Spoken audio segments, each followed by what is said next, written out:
नमस्कार, जय हिंद। स्टडी भारत में आपका स्वागत है। तो आज हम बात करेंगे लेवल ऑफ टीचिंग के बारे में। इससे पहले अगर आपने लेक्चर नहीं देखा है तो डिस्क्रिप्शन बॉक्स में उसका आपको लिंक मिल जाएगा, तो आप उसमें जाके वो लेक्चर देख सकते हैं। सो देखिए, यहाँ पे लेवल ऑफ टीचिंग के बारे में बात करेंगे यहाँ पे कि लेवल ऑफ टीचिंग होती क्या है। सो देखिए, यहाँ पे 3 तरह के लेवल ऑफ टीचिंग है: मेमोरी लेवल, अंडरस्टैंडिंग लेवल और रिफ्लेक्टिव लेवल ऑफ टीचिंग। तो मेमोरी लेवल को कहते हैं थॉटलेस टीचिंग, अंडरस्टैंडिंग कहते हैं थॉटफुल टीचिंग और रिफ्लेक्टिव को कहते हैं अपर थॉटफुल लेवल। देखिए, यहाँ पे जो मेमोरी लेवल होता है टीचिंग का, वो कैसा है, इसे थॉटलेस टीचिंग भी कहते हैं। यानी कि देखिए, मेमोरी लेवल में होता है कि सिर्फ आपको चीज़ें रटवाई जाती हैं, इसमें क्रैमिंग करवाई जाती है, रटवाई जाती है। थॉटलेस का मतलब होगा कि इसमें आप सोच नहीं सकते। आपको एक जैसे चीज़ें जैसे होते हैं ना, छोटे बच्चे होते हैं, उनको चीज़ें जैसे रटवाई जाती हैं बस। जैसे फॉर एग्जांपल आप मान के चलिए कि इंडिया कब आज़ाद हुआ था, 1947 को, है ना। तो ऐसे आपको सिर्फ नंबर्स वहाँ पे होते हैं। मेमोरी लेवल में सिर्फ आपको ये चीज़ें बताई जाती हैं बस शॉर्ट में। तो उसमें क्या है, आपको सिर्फ चीज़ें रटवाई जाती हैं। वो पहला लेवल होता है मेमोरी लेवल का, सिर्फ आपको यहाँ पे चीज़ें याद करनी है। अंडरस्टैंडिंग लेवल में क्या होता है, थॉटफुल टीचिंग। इसमें आप चीज़ों को समझते हैं। जब मान लीजिए कि जो स्टूडेंट है वो 5th क्लास से ऊपर हो गया है, 6-7 में चला गया है ना, और 10th तक चला गया है, तो उसमें क्या है कि आपको चीज़ें समझाई जाती हैं। आपको पूरी चीज़ें होते हैं ना, जैसे छोटे छोटे बच्चों को क्या होता है, मेमोरी लेवल में क्वेश्चन आंसर देते हैं टिक मार्क करने के लिए, ऐसे करके, है ना, ट्रू फॉल्स देते हैं ऐसे करके। अंडरस्टैंडिंग में क्या है, फिर आपको क्वेश्चन को एक्सप्लेन करना है, आंसर को।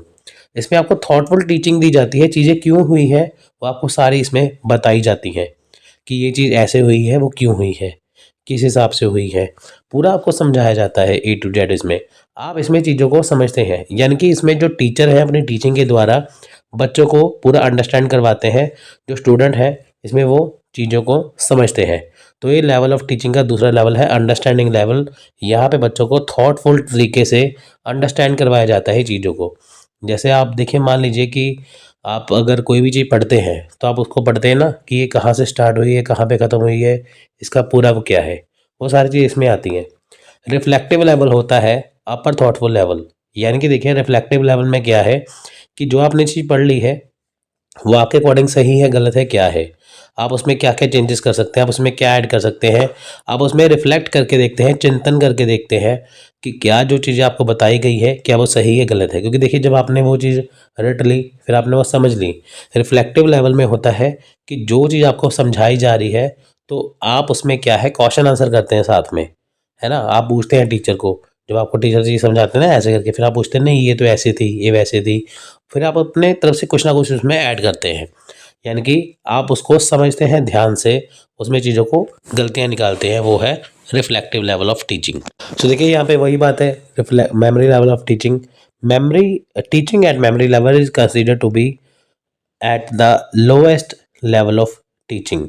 ये सबसे लोएस्ट लेवल है टीचिंग का, सबसे बेसिक है। तो ये गिवन बाय है, यानी कि दिया है जॉन फ्रेडरिक हर्बर्ट ने। इनकी हर्बर्ट ने मेमोरी लेवल ऑफ टीचिंग दिया है। क्वेश्चन आता है एग्जाम में कि बताइए कि मेमोरी लेवल ऑफ टीचिंग किसने दिया है, तो वो है Herbert. It is the first and thoughtless level of teaching, mainly include the oral examination and written examination, mainly teacher centred. अब देखिए, टीचर सेंटर्ड है, क्वेश्चन कई बार आता है कि बताइए इसमें कौन सा टीचर सेंटर्ड है या स्टूडेंट सेंटर है। तो मेमोरी लेवल देखिए, वो टीचर सेंटर होता है, जो आपको टीचर ने समझाना है, बताना है, आपको वही करना है। तो इसमें ओरल एग्जामिनेशन होता है, जैसे छोटे बच्चों को होता है ना, ओरल और रिटन दोनों ही होता है। रिटन भी होता है थोड़ा सा ही, लेकिन इसमें ओरल ज़्यादा होता है। अंडरस्टैंडिंग लेवल जो है वो मॉरिसन ने दिया है, ठीक है। इसमें जो अंडरस्टैंडिंग लेवल है टीचिंग का, वो थोड़ा सा हायर क्वालिटी का होता है। इसमें ऑब्जेक्टिव टाइप क्वेश्चन आपके आते हैं, एक क्वेश्चन होता है, 4 उसके आंसर होते हैं, आप उसको इसमें एक से सही, उसमें से एक सही चुनना है। At this level learner get to know about the meaning of concept, generalisation principle and the theory along with their application. वही जो आपको मैंने बताया था ना अंडरस्टैंडिंग में, कि जो कॉन्सेप्ट है उसका मीनिंग क्या है, उसका पर्पस क्या है, वो थ्योरी क्या है, वो इसमें पूरी आपको समझाई जाती है। नेक्स्ट है रिफ्लेक्टिव लेवल ऑफ टीचिंग। ये दिया है हंट ने। इसमें ऐसे टाइप क्वेश्चन पूछे जाते हैं, इनकी इसमें बड़े बड़े क्वेश्चन पूछे जाते हैं और साथ में इवैल्यूएशन इसमें होता है। और इसमें देखिए it also means thinking deeply about something. इसमें आप जो चीज़ समझते हैं वो डीपली समझते हैं। इसमें ये प्रॉब्लम सॉल्विंग टेक्निक है, इसमें जो आपके सामने प्रॉब्लम आती है आप उसे सॉल्व करते हैं। ये स्टूडेंट सेंट्रिक अप्रोच है। और it also leads to the development of creative skills. जो आपके दिमाग में क्रिएटिव स्किल्स हैं तो वो इसमें डेवलप होते हैं, यानी कि जो आपको चीज़ समझाई गई है आपने वो पढ़ी है अच्छे से, तो उसमें आप क्या करते हैं अपनी तरफ से कुछ ऐड करते हैं, कुछ उसमें से शॉर्ट करते हैं, कुछ उसमें ऐड करते हैं, वो सारी चीज़ें इसमें आती हैं। मेमोरी लेवल बिल्कुल बेसिक लेवल है, अंडरस्टैंडिंग में चीज़ों को समझते हैं। और रिफ्लेक्ट में क्या है, हम एवेल्यूशन करते हैं चीज़ों को समझ के। तो ये है टीचर सेंटर्ड, ये है स्टूडेंट सेंटर। अब हम बात करेंगे लर्निंग डिसेबिलिटी की। अब देखिए बहुत सारे डिसेबिलिटी होती है। डिसेबिलिटी का मतलब होता है कि पढ़ने में दिक्कत आना। बहुत सारे स्टूडेंट ऐसे होते हैं जिनको पढ़ने में दिक्कत आती है। तो कौन कौन से टर्म्स हैं हम जानते हैं।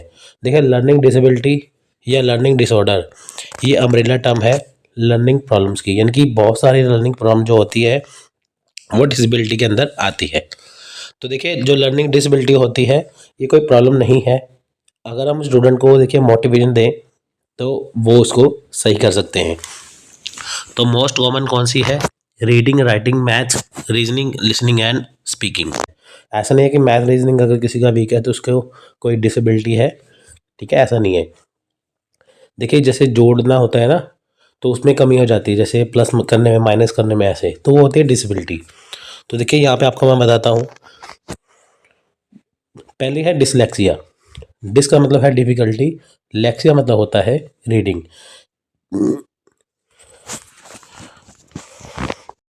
तो देखिए मोस्ट कॉमन कौन सी यहाँ पे लर्निंग डिसेबिलिटी है, जैसे रीडिंग है, राइटिंग है, मैथ्स है, रीजनिंग है, लिसनिंग है एंड स्पीकिंग है। अगर जैसे किसी का मैथ रीजनिंग कमज़ोर है तो इसका मतलब ये नहीं उसे डिसेबिलिटी है, इसमें अलग से चीज़ें आती हैं। देखिए जैसे किसी को पढ़ने में दिक्कत आना, लिखने में दिक्कत आना, सुनने में दिक्कत आना, बोलने में दिक्कत आना, वो चीज़ें। जैसे फॉर एग्जांपल यहाँ पे देखिए टाइप्स है लर्निंग डिसेबिलिटी की। डिसलेक्सिया, डिस का मतलब होता है डिफ़िकल्टी, लेक्स का मतलब होता है रीडिंग, यानी कि जिसको पढ़ने में दिक्कत आती है। जैसे जो पढ़ते हैं वो आपने देखा होगा जो बहुत सारे स्टूडेंट हैं डिसलेक्सिया की जिनको प्रॉब्लम होती है वो सही से पढ़ नहीं पाते है ना, वो शब्दों को पहचान नहीं पाते, शब्दों को जोड़ नहीं पाते। तो पढ़ने में दिक्कत आना जो होती है उसे बोलते हैं डिसलेक्सिया। नेक्स्ट है डिस्प्रैक्सिया, यानी कि डिफ़िकल्टी किसमें है, टू डू, यानी कि कुछ करने में। तो डिस्प्रैक्सिया है वो कुछ भी एक्टिविटी करते हैं तो उसमें उनको प्रॉब्लम आती है, तो डिस्प्रैक्सिया है। नेक्स्ट है डिस्ग्राफिया। डिस्ग्राफिया होता है लिखने में दिक्कत आना, यानी कि जो भी चीज़ें होती हैं उनको स्पेलिंग समझ नहीं आते, वो लिखते कुछ और है, जैसे मात्रा की गलती हो जाना, है ना, तो शब्दों की जो बनावट है उसमें फ़र्क आ जाना, वो चीज़ें। नेक्स्ट है डिसकैलकुलिया। डिसकैलकुलिया होता है कि दिक्कत आना काउंटिंग करने में। काउंटिंग मतलब कि वो काउंटिंग कर नहीं पाते। देखिए क्लास में बहुत सारे बच्चे होते हैं जो अच्छे से पढ़ लेते हैं, लेकिन कुछ ऐसे बच्चे होते हैं जिनका जो माइंड का लेवल है वो इतना सही नहीं होता। हर एक बच्चे देखिए कुछ ना कुछ स्कूल में ऐसे होते हैं तो जिनको काउंटिंग नहीं आती, तो होते हैं डिसकैलकुलिया। कैलकुलेशन से आप सुन सकते हैं, देख सकते हैं कि कैलकुलिया की बात हो रही है। नेक्स्ट है ईपीडी, यानी कि ऑडिटरी प्रोसेसिंग डिसऑर्डर, जिनको देखिए सुनने में प्रॉब्लम है ना, सुनने में प्रॉब्लम होती है, इनकी टीचर कहते कुछ है वो सुनते कुछ है। एफेसिया, डिफ़िकल्टी इन स्पीच, यानी कि जिनको बोलने में दिक्कत आती है वो होता है एफेसिया, यानी कि जो डरते हैं बोलने से, है ना, वो कर नहीं पाते। तो कहीं पे भी जैसे कि उनको क्लास में कोई टीचर जैसे खड़ा कर दे कुछ पूछने के लिए तो वो बोल ही नहीं पाते, है ना, डर जाते हैं। वो है बोलने में दिक्कत आना, वो शब्दों को बोलते हैं लेकिन वो बोल ही नहीं पाते। अब हम बात करेंगे लर्निंग करेक्टरिस्टिक्स के बारे में। देखिए characteristics of adolescent and adult learner. अब देखिए जो लर्नर करेक्टरिस्टिक्स कौन से हैं, पहला है पर्सनल करेक्टरिस्टिक्स। अब देखिए ये जो often related to demographic information such age age, gender, maturation और language, social economic status, cultural background and specific needs of a learner group such as particular skill and disability for and or impairments to learning। अब देखिए यहाँ पे personal characteristics क्या है। देखिए learner characteristics का मतलब होता है कि जो जो लर्नर है उनकी विशेषताएं क्या है। अब देखिए यहाँ पे क्या है, पर्सनल करेक्टरिस्टिक्स होता है कि एज के हिसाब से, जेंडर के हिसाब से, लैंग्वेज के हिसाब से, सोशल इकोनॉमिक स्टेटस के हिसाब से, कल्चरल बैकग्राउंड के हिसाब से, है ना, जो कई बच्चों में स्किल्स अच्छे होते हैं, कईयों में डिसएबिलिटी पाई जाती है। अब देखें यहाँ पे क्या होता है कि आपका जो लेवल है, जैसे अब हम कहते हैं ना कि साउथ इंडिया के जो लोग होते हैं वो बहुत ज़्यादा पढ़े लिखे हैं, केरला के लोग हैं वो बहुत ज़्यादा पढ़े लिखे हैं, बिहार के लोग हैं कम पढ़े लिखे हैं। क्यों क्यों होता है ऐसा? क्योंकि देखिए वहाँ पे जो उनका कल्चरल बैकग्राउंड है वो वैसा है ना। अगर आपको एक बैकग्राउंड ऐसा मिलेगा, जैसे आपके मान लीजिए कि घर में सारे पढ़े लिखे हो, ऑफिसर हो, तो बच्चे भी बड़े होके वही अफसर बनते हैं। लेकिन घर में जो काम होता है ना, अगर जो घर में पढ़ने लिखने वाला माहौल ना हो तो बच्चे वो नहीं कर पाते। तो पर्सनल करैक्टरिस्टिक्स होता है कि आपका जो अपना माहौल कैसा है आसपास का, वो आपके ऊपर इम्पैक्ट करेगा। अगर पढ़ने लिखने वाला अच्छा माहौल है तो आप देखेंगे कि वहाँ पे आपके ऊपर अच्छा इफेक्ट पड़ेगा, तो आपका जो करैक्टर है वो अच्छा बनेगा। हम कहते हैं ना साउथ इंडिया के बहुत ज़्यादा पढ़े लिखे लोग हैं, वहाँ से देखिए आईएएस आईपीएस बहुत ज़्यादा बनते हैं। हर एक का गोल है आईएएस आईपीएस बनना, बनते बहुत ज़्यादा है वहाँ से है ना। तो वहाँ का उनका माहौल ऐसा है। नेक्स्ट है एकेडमिक करेक्टरिस्टिक्स। अब देखिए ये क्या है, आर मोर एजुकेशन एंड और learning related such as learning goals, pro knowledge, education type and education level. Academic characteristics होती है कि आपका जो लर्निंग का गोल कैसा है, आप किस लिए पढ़ रहे हैं, है ना। आपके पास प्रायर नॉलेज है, जैसे मान लीजिए कि क्लास में अगर कोई बच्चे पढ़ते हैं तो जो टीचर टॉपिक पढ़ा रहे हैं उनको पहले से कई स्टूडेंट को पहले से उनके बारे में नॉलेज होती है। फॉर एग्जांपल जैसे आप ये मेरी वीडियो देख रहे हैं, बहुत सारे बच्चों को इनको पहले से नॉलेज होगी कि हाँ इस चीज़ को कहते क्या है, तो उनको वो चीज़ें जल्दी से समझ में आ जाएंगी। तो होता है एकेडमिक करेक्टरिस्टिक्स। नेक्स्ट है सोशल इमोशनल करेक्टरिस्टिक्स। अब देखिए ये रिलेटेड है ग्रुप और individual with the respect of the group. Example social emotional characteristics are group structure, place of the individual within a group, sociability, self image. Social emotional characteristics यहाँ पे होता है कि जो आपका ग्रुप है वो कैसा है। देखिए जो आपकी सेल्फ इमेज है वो आप कैसी बनाई है आपने, है ना, उसके ऊपर डिपेंड करता है आप किस जगह से आते हैं, आपका समाज में कैसा बिहेवियर है, आपका ग्रुप कैसा है, पढ़ने लिखने वाला क्या है ना, वो चीज़ें इसके अंदर आती हैं। इसका बहुत ज़्यादा प्रभाव पड़ता है। अगर आप चीज़ें पढ़ना चाहते हैं लेकिन सोशल ग्रुप आपका अच्छा है, अगर आप अच्छी एक्टिविटी करते हैं तो आपको बहुत ज़्यादा हेल्प मिलती है। नेक्स्ट है कोग्निटिव करेक्टरिस्टिक्स। देखिए ये रिलेटेड है स्पैन, मेमोरी, मेंटल प्रोसीजर से। अब देखिए यहाँ पे कोग्निटिव करेक्टरिस्टिक्स क्या है कि आप चीज़ों को कैसे समझते हैं, आप चीज़ों को कैसे सुनते हैं। बहुत सारे देखिए सुनना समझना दो तरह की चीज़ें हैं। बहुत सारे ऐसे लर्नर होते हैं, स्टूडेंट्स होते हैं जो चीज़ों को पहली बार सुनते हैं, समझ लेते हैं, लेकिन बहुत सारे ऐसे स्टूडेंट होते हैं जिनको बार बार चीज़ों को समझाना पड़ता है ना। तो होता है कोग्निटिव करेक्टरिस्टिक्स। बहुत सारे ऐसे स्टूडेंट होते हैं जो पहली बार में चीज़ों को अडेप्ट कर लेते हैं एक झटके से, क्योंकि उनका जो प्रेजेंस ऑफ माइंड है वो बहुत अच्छा होता है। कई बच्चे क्या है कि जिनको देर से समझ आती है ना, तो उनका अलग से होता है। तो ये लर्नर करेक्टरिस्टिक्स होते हैं कि अगर आप किसी चीज़ में अच्छे हैं, पढ़ाई में अच्छे हैं, तो ये सारी चीज़ें इसके ऊपर इफेक्ट करती हैं। सो नेक्स्ट है इंडिविजुअल डिफरेंस अमंग लर्नर। अब देखिए जो इंडिविजुअल डिफरेंस क्या है लर्नर में। अब देखिए in case of learning one size fits all is not true. अब देखिए एक ही सब पे फिट तो नहीं होगा ना। तो इंडिविजुअल डिफरेंस क्या है, जैसे आप भी लर्नर है, कोई भी लर्नर, आपका दोस्त भी, सभी लर्नर है, तो ऐसा नहीं है कि सभी एक जैसे ही होंगे। कुछ इसमें होशियार होंगे, कुछ एक्स्ट्रा ऑर्डिनरी होंगे, कुछ इसमें ठीक ठाक होंगे। तो यहाँ पे क्या है कि कुछ ऐसी बातें बताई गई हैं, जैसे for example while some student can not study without loud music, other needs a calm environment. कुछ शांत माहौल में पढ़ना चाहते हैं, कुछ लाउड म्यूजिक में पढ़ना चाहते हैं। तो हो गया ना डिफरेंस। अब इसमें देखिए कौन कौन से डिफरेंस है वो आपको मैं बताता हूँ। इंटेलिजेंस होती है देखिए दिमाग से संबंधित, यानी कि कुछ बच्चे बहुत ज़्यादा एडवांस होते हैं, जो चीज़ जल्दी समझ लेते हैं, कई बच्चों को समझ में नहीं आती, कई बच्चों को उस चीज़ के बारे में पहले से नॉलेज होती है, कईयों को करंट अफेयर पढ़ने में मज़ा आता है, तो उनको ऑब्वियस ही बात है कि हर एक चीज़ की नॉलेज होगी। कई चीज़ों को पढ़ते नहीं है, सिर्फ उतना ही पढ़ते हैं जितना एग्जाम के लिए ज़रूरी है। तो होता है इंटेलिजेंस। नेक्स्ट है एप्टीट्यूड। अब देखिए एप्टीट्यूड होता है योग्यता, है ना। योग्यता मतलब होती है कि जो आप चीज़ करने जा रहे हैं, देखिए जैसे आप टीचर बनने जा रहे हैं, आप टीचर बनने के लायक हैं या नहीं, वो एप्टीट्यूड से पता चलता है। हरकतें आपकी स्टूडेंट वाली भी ना हो, लेकिन बनना आपको टीचर है, ऐसा नहीं होता। टीचर बनने के लिए क्या करना ज़रूरी है, वो आपके अंदर एप्टीट्यूड होना चाहिए, है ना, ये चीज़ में आती है। कुछ कहते हैं पढ़ते वगैरह नहीं है, लेकिन उनके सपने बहुत होते हैं, मैं टीचर बनूंगा, मैं ऐसा करूंगा, होता है ना। जैसे बहुत सारे देखिए आप स्टूडेंट ऐसे होते हैं यूजीसी नेट की तैयारी करते हैं, जो सिर्फ एग्ज़ाम से 15-20 दिन पहले पढ़ते हैं, लेकिन उनका सपना है असिस्टेंट प्रोफेसर बनने का। एक वो स्टूडेंट होते हैं जो 1-1 साल से 2-2 साल के से तैयारी करते हैं, उनका सपना है टीचर बनने का। तो आप बताइए कि कौन सा ऐसा स्टूडेंट है जो पास हो सकेगा? वही पास होगा ना जो 1-2 साल से मेहनत कर रहा है अपने टारगेट को लेके, जो पक्का है ना, वही बनेगा ना। तो वो होता है एप्टीट्यूड। नेक्स्ट है एज। अब जो छोटा बच्चा होता है उसकी नॉलेज अलग होगी, जो बड़ा बच्चा होगा उसकी नॉलेज अलग होगी। जिसने पीएचडी कर लिया है उसकी नॉलेज तो अलग है, जो भी 5वीं क्लास में है, 10वीं क्लास में है, उसकी नॉलेज अलग होगी। तो ये लर्नर में फ़र्क होता है। नेक्स्ट है मोटिवेशन। देखिए मोटिवेशन दो तरह से होती है, एक नेगेटिव एक पॉजिटिव। अगर मान लीजिए आपका आसपास का माहौल ऐसा है जो आपको नेगेटिव मोटिवेशन देते हैं, जैसे यूजीसी नेट की अगर आप तैयारी कर रहे हैं ना, बहुत सारे आपको नेगेटिव मोटिवेशन करेंगे कि यार ये तो क्रैक होता ही नहीं है, ये करने का फ़ायदा ही नहीं है। एक होता है कि मेहनत करोगे सब कुछ हो जाएगा, देखो मैंने भी किया है उसने भी किया है, वो होता है पॉजिटिव मोटिवेशन।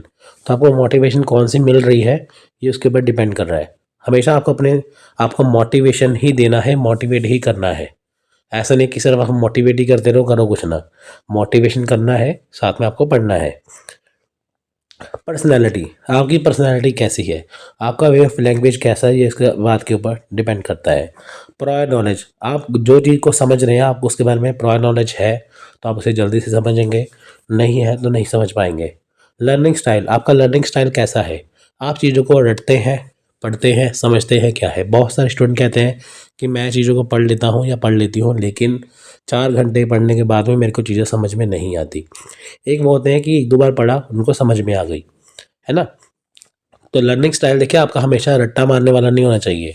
ऐसा नहीं कि आपने 2-3 बार चीज़ों को रट लिया तो हो गया, वो तब तक याद रहेगा जब तक आपने उसे रटा है। लेकिन अगर आप चीज़ों को समझेंगे ना, जो आपने 5वीं 6ठी क्लास में पढ़ा होगा ना, 5th 6th क्लास में स्कूल में पढ़ा होगा, वो आपको अभी भी याद होगा। क्यों? क्योंकि वो आपने समझा है। तो लर्निंग स्टाइल आपका अच्छा होना चाहिए। एटीट्यूड, आपका एटीट्यूड एटीट्यूड पॉजिटिव है, नेगेटिव है, क्या है? नेगेटिव ये होता है ना कि हाँ सब कुछ मेरे को ही आता है, किसी और को कुछ नहीं आता। पॉजिटिव होता है कि आपको सब कुछ आता है, लेकिन अगर आपको कोई चीज़ सिखा रहा है तो आप उसे भी समझ रहे हैं कि ताकि आपकी नॉलेज में इजाफा हो जाए, आपको और नॉलेज मिल जाए। तो आपका एटीट्यूड ऐसा होना चाहिए, पॉजिटिव वाला। एनवायरनमेंट, आपका आसपास का एनवायरनमेंट कैसा है, आपका घर का माहौल कैसा है, दोस्तों का माहौल कैसा है ना। तो वो इसके ऊपर बहुत ज़्यादा डिपेंड करता है। तो अगर आपका माहौल अच्छा है, एनवायरनमेंट अच्छा है, पढ़ने लिखने वाला है, आपको मोटिवेट करते हैं, तो आपका जो लर्निंग स्टाइल है वो अलग होगा। हेल्थ, आपकी मेंटल हेल्थ कैसी है, फिजिकल हेल्थ कैसी है, वो आपके ऊपर डिपेंड करता है ना। तो मेंटल हेल्थ सबसे अच्छी होनी चाहिए। आप देखेंगे जो ईरा सिंघल है, जो आईएएस बन चुके हैं, है ना, उनका देखिए जो जो उनकी बॉडी है वो तकरीबन 60-70% वो हैंडीकैप है, फिर भी वो आईएएस बने हैं। क्यों बने हैं? चाहे वो फिजिकली फिट, चाहे फिजिकली इतने हेल्दी ना हो, लेकिन वो आईएएस बने हैं। क्यों? क्योंकि उनका जो जो उनका सपना था, जो उनका जो जज्बा है, जो उनकी मेंटल हेल्थ है, वो बहुत अच्छी है। बहुत सारे ऐसे स्टूडेंट होते हैं जो फिट होते हैं, फिट होने के बाद भी कुछ कर नहीं पाते। बहाना होता है हमारे पास ये चीज़ नहीं, हमारे पास वो चीज़ नहीं थी। जिसको करना है वो कर ही लेगा वो चीज़। तो ये है इंडिविजुअल डिफरेंस अमंग लर्नर। अब बात करते हैं लेवल ऑफ लर्निंग की। देखिए ब्लूम टैक्सोनॉमी बहुत ज़्यादा फेमस है। बेंजामिन ब्लूम, जो जिन्होंने ये देखिए लेवल ऑफ लर्निंग यहाँ पे दिया है, तो उसके बारे में बात करते हैं। एग्जाम में ये आ जाता है। देखिए बहुत लंबी थ्योरी थी, लेकिन आपको मैं शॉर्ट में समझाऊंगा। 1956 में इन्होंने एक थ्योरी दी थी, जिसे 2001 में रिवाइज किया गया। क्यों रिवाइज किया गया? आप देखेंगे जब भी देखिए टाइम पे चीज़ें होती है, रिवाइज होती हैं। अगर हम 1956 की बात करें, 45 साल पहले की, उस हिसाब से ये चीज़ें सही थी। 45 साल बाद ये चीज़ें सही थी। तो यहाँ पे देखिए बेंजामिन ब्लूम ने क्या किया, 1956 में एक टैक्सोनॉमी दी जिसे ब्लूम टैक्सोनॉमी कहते हैं। इन्होंने सबसे पहले नॉलेज को रखा, फिर कॉम्प्रिहेंशन, फिर एप्लीकेशन, फिर एनालिसिस, फिर सिंथेसिस, फिर एवेल्यूशन। ये चीज़ें इन्होंने बताई कि पहले नॉलेज आएगी फिर बाकी चीज़ें ही आएगी। लेकिन देखिए जब 2001 में रिवाइज हुआ तो उसमें सबसे पहले रिमेंबर रखा गया। ठीक है, रिमेंबर, देखिए नॉलेज का नाम रिमेंबर कर दिया गया, फिर अंडरस्टैंड, फिर अप्लाई। ये चीज़ें सारी सेम है, इनके नाम बस चेंज है। यहाँ पे नॉलेज पहले था, 2001 में रिमेंबर आ गया पहले, कि आप चीज़ों को पहले याद करेंगे, फिर अंडरस्टैंड करेंगे, फिर आप उसे अप्लाई करेंगे, फिर आप उसे एनालाइज करेंगे, जो आपने पढ़ा है वो एनालाइज करके देखेंगे सही है कि नहीं। फिर ये देखिए यहाँ पे चेंज हुआ, देखिए यहाँ पे तो एवेल्यूशन सबसे ऊपर था ना 1956 में, लेकिन यहाँ पे 5वें नंबर पे आ गया। सिंथेसिस जो पहले यहाँ पे था तो ये वो यहाँ पे आ गया। वो कहते हैं कि 2001 में देखिए उन्होंने ये बताया कि पहले चीज़ों को याद करना है, फिर समझना है, फिर अप्लाई करना है, फिर एनालिसिस करना है, एवेल्युएट करना है, अगर इसमें कोई कमी आ गई है फिर से क्रिएट करना है। तो ये चीज़ें इसमें आती हैं। तो देखिए अकॉर्डिंग टू ब्लूम टैक्सोनॉमी तो यहाँ पे 3 डोमेन दिए हैं। एक है कोग्निटिव डोमेन जो कि फोकस ऑन नॉलेज, जो कि नॉलेज के ऊपर फोकस करता है। साइकोमोटर डोमेन जो कि स्किल के ऊपर फोकस करता है। अफेक्टिव डोमेन जो कि एटीट्यूड के ऊपर फोकस करता है। तो ये चीज़ें इसके अंदर आती हैं।